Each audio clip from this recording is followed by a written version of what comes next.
Hello, welcome to the Suburban Appalachia Channel. And today, my friends, we're going to be making what we call a 15-minute sweet pickle.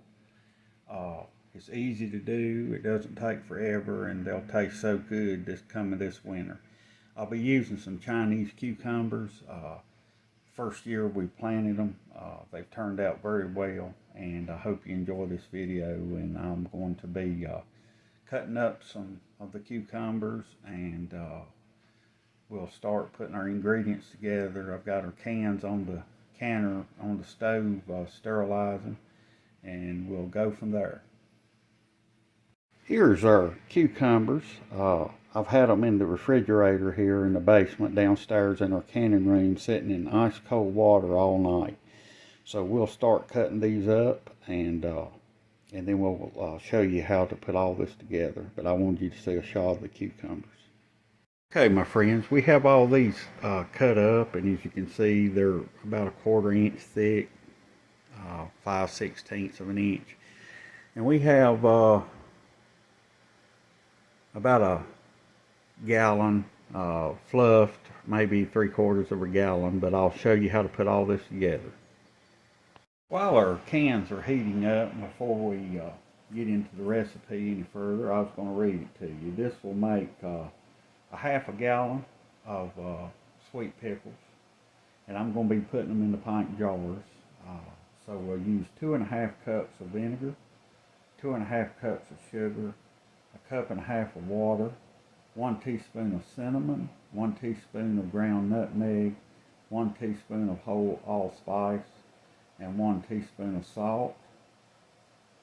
And then we'll put this on in a pot, all the liquids, and we will boil it or simmer for 15 minutes.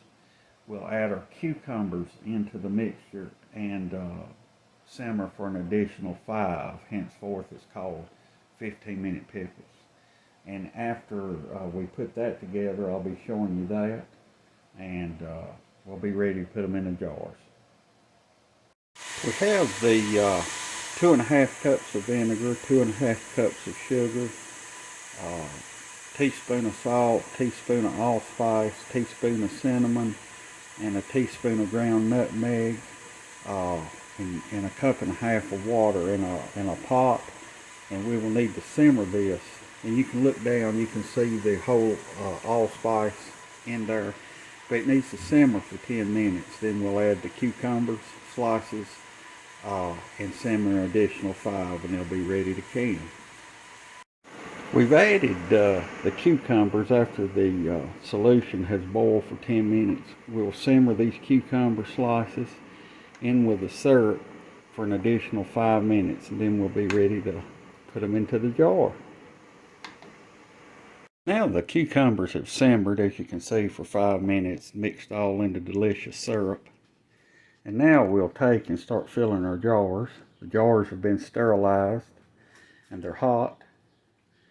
And we'll use this funnel here to help us get the cucumbers down in the jar. I always suggest get you a funnel if you're going to get into canning.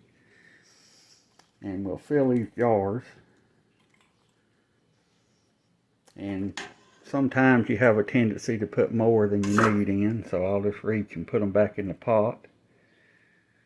But it's a real pretty pickle, as you can see. I believe I'm going to get a few more in there. Sorry, the lens of the camera's steaming up. It smells so good. But these are 15 minutes. Quick and very simple. Okay, now, on each jar that you fill, you'll go ahead and get you a dipper full of the juice. Put my funnel back. And you want to fill these with that hot syrup till it gets about a 1/2 inch from the top. A little bit more. And that'll be good right there. And we'll finish all these, and I'll show you after we get done what they look like, but I've got to put my lid on so it'll seal. Well, here we have it. We have 5 pint jars from those cucumbers that we had sliced up. I will be posting the recipe, and there's no need to process these. Your jar was sterilized, your ingredients were cooked, and then the cans are sealing as I'm recording this. And actually, sometimes if you over process pickles, it makes them soft. So I hope you see that it doesn't take a lot of money or a lot of resources to do home canning. People say, well, you can go and buy them cheaper than you can make them. Not necessarily. And during this pandemic, you saw how some things were hard to get. So why not do it yourself? And you can never capture the taste of a homegrown vegetable from a store. The pickles, there's some good pickles on the market, but they will never capture the homegrown, home-handled, home pickling taste of a sweet pickled cucumber. And I'll be posting the ingredients to this recipe at the end. I hope you'll see how simple it was, and thanks for hanging in there with me, and we'll bring this video to a close here in just a few moments.